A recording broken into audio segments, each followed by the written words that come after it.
اس سے ہمارے مدرسے کی بدنامی ہو رہی ہے، لہذا اس بچے کو نکال۔ کراچی میں ایک ادارہ تھا جو دیوبندیوں کا ادارہ تھا، حفظ کا ادارہ تھا۔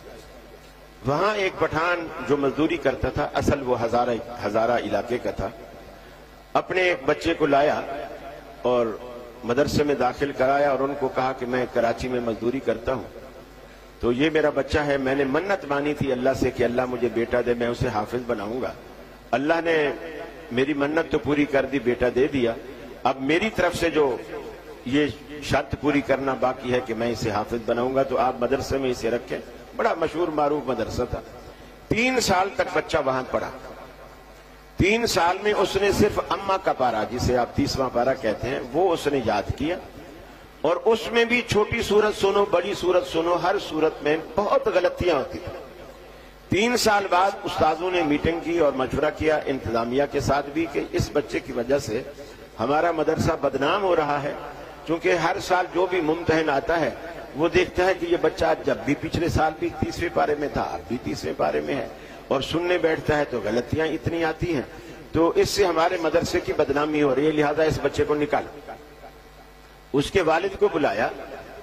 اس کے والد کو یہ باتیں بتا دی، اس نے منتیں ترلے کیے کہ جی میں بھی اسے سمجھاؤں گا، محنت کرے گا، یہ کرے گا، وہ کرے گا، وہ نہیں مانے، نکال دیا۔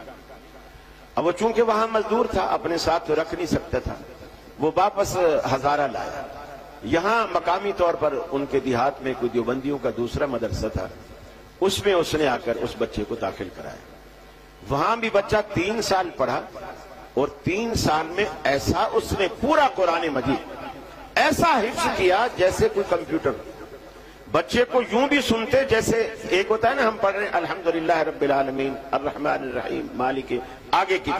ایک یہ ہے غیر المغضوب علیہم ولا الضالین سے، اس سے پچھلی آیت کون سی ہے، اس سے پچھلی آیت کون سی ہے، اس سے پچھلی، یہ بتانا تھوڑا حافظ کے لیے بھی مشکل ہوتا ہے۔ پھر وہ جس قرآن مجید پر پڑھا تھا، حفظ کیا تھا،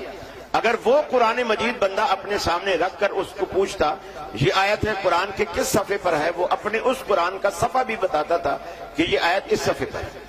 وہ پٹھان اپنے بچے کو لایا 3 سال بعد، جب وہ بچہ کامیاب ہو گیا، کراچی میں اسی مدرسے میں جنہوں نے کہا تھا تیرا بچہ ڈل ہے اور یہ پڑھ نہیں سکتا، ہمارے مدرسے کی بدنامی کے باعث اسے نکال دیا۔ ان کو بولا جی یہ میرا بیٹا ہے، وہی جس کو آپ نے نکالا تھا، اس کو قرآن مجید جہاں سے چاہو آپ سنیں۔ حافظ استاد بیٹھ گئے، اور استادوں کو پتہ ہوتا ہے متشابہات والے مقامات کون کون سے ہیں، تو وہ بڑے بڑے ماہر بیٹھ گئے، اور کوئی یوصیکم اللہ فی اولادکم سے پوچھ رہا ہے، کوئی آخر میں، کوئی بیچ میں، کوئی شروع میں، کہاں کہاں سے مختلف آیات اس سے پوچھی جا رہی ہے، ہر کہیں اٹکا ہی نہیں، وہ ایک بالکل ایسے جیسے کمپیوٹر کا آپ نے بٹن دبایا اور شروع ہو گیا۔ اس کے بعد اساتذہ سر پکڑ کے بیٹھ گئے، اس کو کہنے لگے کہاں سے پڑھا ہے؟ جی ہمارے علاقے میں، گاؤں میں، دیہات میں مدرسہ ہے۔ انہوں نے کہا ہم آپ کو ہوائی جہاز کا ٹکٹ دیتے ہیں اسلام آباد سے کراچی، اس استاذ کو بلاؤ جس نے اس کو پڑھایا ہے، وہ ہمارے مدرسے میں آئے، 3-4 دن ہفتہ ادھر رہے، اور ہمارے اساتذہ کو وہ لیکچر دے، تربیت کرے، ان کو بتائے کہ جی وہ بچوں کو کیسے پڑھاتا ہے۔ اس کو بلایا گیا، وہ بھی آ گیا۔ اس نے جو طریقہ بتایا وہ وہی طریقہ تھا جو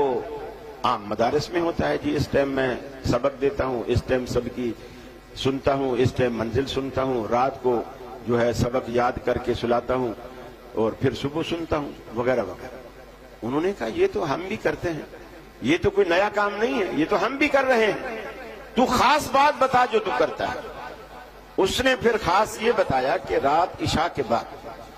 جب بچوں کو میں سبق دے دیتا ہوں، اور دینے کے بعد دہرائی کے لیے کچھ وقت دیتا ہوں،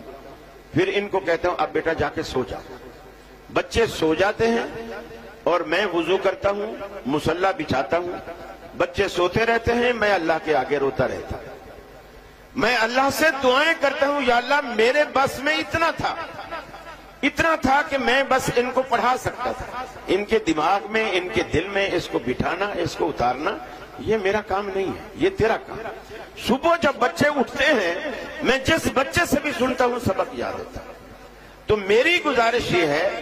ساری ذمہ داری بچوں پہ بھی نہ ڈالیں، کچھ استاد بھی اپنی ذمہ داری لیں، اساتذہ اپنے بچوں کو دعاؤں سے نوازیں اور کبھی دعا سے محروم نہ رکھیں۔